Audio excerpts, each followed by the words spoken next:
मैं फरहान और आप देख रहे हैं इंडियन मीडिया बुक। और आज बात करेंगे आईएमए के बारे में, क्योंकि ताहिर साहब हमारे साथ हैं तो हम आईएमए के बारे में पूछना बहुत ज़रूरी है। ताहिर साहब, बहुत बहुत शुक्रिया आपको आने के लिए। आप आए हैं तो एक बात बताइए कि आईएमए का काफ़ी दिनों से हमने बात नहीं किया, क्या चल रहा है? क्योंकि देखा जा रहा है कि थोड़े जो पैसे मिले उसके बाद कुछ पैसा मिल ही नहीं रहा है। देखिए, जब ये पैसे मिले थे, आपको मालूम है, जब फर्स्ट वेव के बाद में जब कोर्ट खुले थे तब ये सारी प्रोसीडिंग हुई थी। और उसके बाद फिर कोरोना की वेव आ गई और कोर्ट्स पूरे बंद हो गए। ये बंद होने की वजह से, कोर्ट में फंक्शन नहीं होने की वजह से इसका काम बहुत स्लो हो रहा है। और इंशाल्लाह उम्मीद है कि जब कोर्ट खुले होंगे तब शुरू हो, जल्दी फास्ट शुरू होएगा। और इसमें आपको भी एक इन्फॉर्मेशन मिली होगी कि जो एमएलए पकड़े गए थे, जो पुराने पॉलिटिशियन थे कांग्रेस के, उनके घरों को, प्रॉपर्टी को सीज करने के लिए भी हाई कोर्ट से डायरेक्शन हो कर है। तो ऐसे ही इन्वेस्टिगेशन एजेंसी अपना काम कर रही है, मगर ये पूरा प्रोसेस जो हालात की वजह से वो स्लो हो गया है। और जो, क्योंकि मैंने आपको जैसे पहले बताया कि पूरी प्रॉपर्टियाँ सीज होंगी, कोर्ट उसको अपहोल्ड करेगा, फिर उसके बाद उसका ऑक्शन होगा, फिर लिक्विड होने के बाद फिर ही पैसा मिलेगा।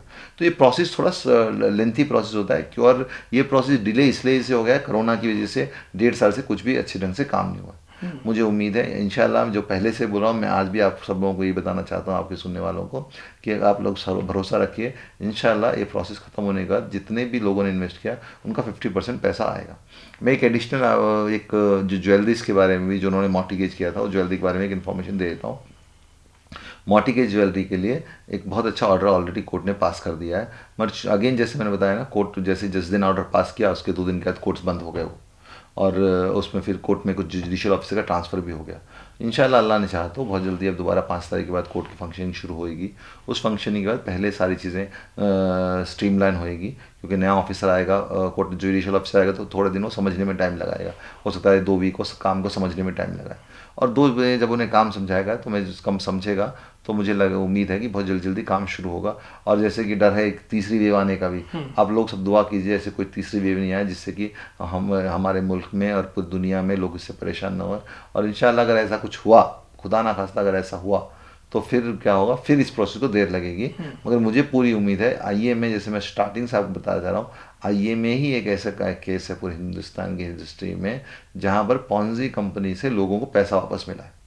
और जिस तरीके से प्रोसेस अब तक को हाई कोर्ट्स ने किया है, उससे पूरी पूरी उम्मीद है कि 50% पैसा जिसने भी जो इन्वेस्ट किया उसके एसेट को बेच के उन लोगों को 100% इंशाल्लाह 50% पैसे की जिम्मे की जॉब में, जो मैं बोलते आ रहा हूँ, मेरा अनुमान जितना तक सही है होगा, इंशाल्लाह 100%, 50% पैसा जिन्होंने दिया है लोगों ने, वो पैसा मिलेगा। वो मिले, उसमें जो उन्होंने पैसा ले लिया उसको माइनस करके रिमेनिंग पैसों में 50% पैसा मिले। तो ताहिर साहब, आपने कहा जो कि स्लो प्रोसेस चल रहा है, ऐसा नहीं है कि गवर्नमेंट से काम नहीं हो रहा है। रिसेंटली किसी का फ़ोन आया था, उन्होंने कहा कि मेरी प्रॉपर्टी रेंट पे दी गई थी और उसके ऊपर भी आके 1-1.5 महीना पहले गवर्नमेंट ने उसको सीज किया है।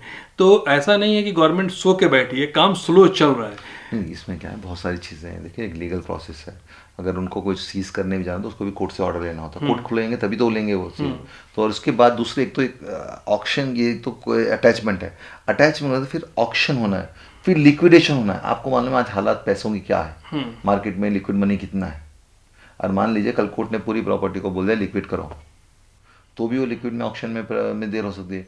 अब दूसरा एक और प्रॉब्लम क्या है, अब जो इसके जो मेन पूरे करता धरता है, मंसूर साहब, सबके जो ब्लू आई बॉय बन गए थे 2 साल 3 साल पहले, अब वो बाहर आ चुके हैं। तो उनकी कोशिश क्या रहेगी, बोलो, मैं इसमें अड़ंगा डालूं, मैं साबित करूं कि नहीं भाई मैंने गुनाह नहीं किया, मेरी प्रॉपर्टी को सेल नहीं करो बोल। तो वो भी इस पूरे प्रोसेस को और स्ट्रेच कर सकते हैं। तो वो भी एक प्रॉब्लम वो भी एक तरीका हो सकता है डिले करने का। मगर मेरे को उम्मीद लगता है कोई भी कोर्ट उसके किसी भी कंटेंशन को एक्सेप्ट भी नहीं करेगा। और मुझे लगता है कि बहुत जल्दी सीबीआई अपनी इन्वेस्टिगेशन को फाइनल शेप में लाके क्रिमिनल केस में उसको सजा होगी बहुत जल्दी। ताहिर, तो बहुत बहुत शुक्रिया। उस पर एक चीज़ और बता दूं, बेंगलोर के जो पुलिस कमिश्नर हैं, उन्होंने भी 2 दिन पहले एक ट्वीट करके जानकारी दी है कि एक बहुत बड़ा स्कैम वेबसाइट के जरिए चढ़ा है। उसने दिया था कि अगर 1,000 5,000 रुपया देंगे तो इतना, 1,000 रुपया देंगे तो इतना फ़ायदा।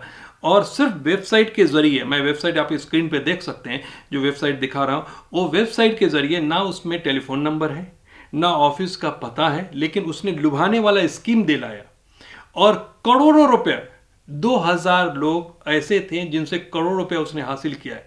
और वो दिखाता था विट कैम्प में पैसा डालता है इतने पे इतना, लोग जाके, मैं ये बोलता हूँ कि ये जैसे एक आईएमए का केस नहीं है, इसके बाद भी बहुत सारे लोग ऐसे हैं कि आसानी से पैसा जहाँ मिलता है वहाँ पे जाके इन्वेस्टमेंट कर रहे हैं। ये परसों की बात है।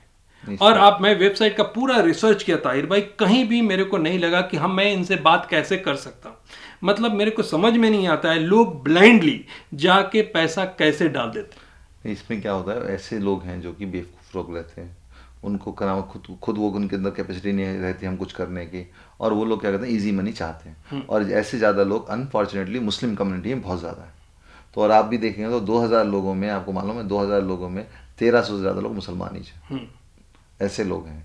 तो मेरी आप सभी सुनने वालों से गुजारिश है, खुदा के वास्ते कोई भी आपको, आपका सगा भाई भी आपको बोले ना कि भाई तू मुझे पैसा दे दे, मैं तेको 30% दूंगा, 50% दूंगा, 100% दूंगा, उस पर भरोसा मत कीजिए। जिस काम को आप ही कंट्रोल कर सकते हैं उसी काम को कीजिए, बगैर किसी के ही भरोसे कि किसी भी एक झूठे वादे की आस में आप अपने पैसे को, अपने हार्ड मनी को आप जाया मत कीजिए। जैसे ताहिर भाई ने कहा, एक चीज़ आप लोग को बता, देखिए आज के दौर में और ये कोरोना के टाइम में पैसा कमाना इतना आसान नहीं है। अगर कोई भी आदमी आके बोलता है आप 1000 रुपया दीजिए, मैं इसको 2000 करके देता हूँ या 1500 करके देता हूँ, वो नहीं कर सकता है, किसी हाल में नहीं कर सकता है। तो आप सबसे रिक्वेस्ट है, अपने खुद मेहनत कीजिए, 2 रुपया कमा लीजिए खुद से, अपना पैसा बचा के रखिए, किसी के हाथ में पैसा मत दीजिए, वो आपके पैसे को खा जाएगा। और जैसे हनन भाई फरहान भाई, खास तौर पे घरों में जो औरतें रहती हैं, वो लोग ज़्यादा चालाकी करती हैं। हाँ उनको भी आप एडवाइस करना चाहिए कि वो अपने पतियों से बच के, उनसे छुपा के, कहीं 1 का 2 करने के चक्कर में वो 1 का 0 ना हो जाए। जी जी। थैंक यू ताहिर भाई, thank you so much watching Indian media.